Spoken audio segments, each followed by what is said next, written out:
रौता रानी की जय हो।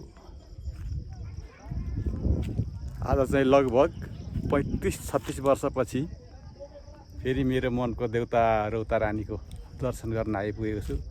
अत्यन्तै खुसी लागेको छ। आज चाहिँ 2083 साल वैशाख महिनाको 28 गते रहेछ। मौसम पनि यतिको राम्रै छ।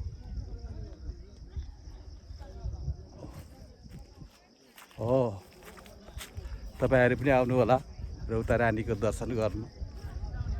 यो उदयपुर जिल्लाको एकदमै टप तीर्थस्थल हो रौता पोखरी। आउनु होला, दर्शन गर्नु होला, पूजा गर्नु होला। रौता रानीले हामी सबैको मनको इच्छा पुरा गरिदिनु हुनेछ। हामी विश्वास गर्छौं, विश्वास गर्नुपर्छ। Very nice.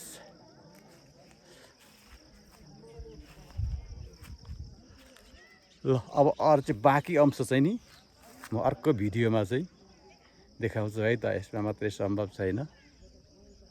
ल जसले हेर्नुभयो, हेर्नुहुनेलाई धेरै धेरै धन्यवाद। रौता रानीले हामी सबैलाई रक्षा गरून्। जय रौता रानी।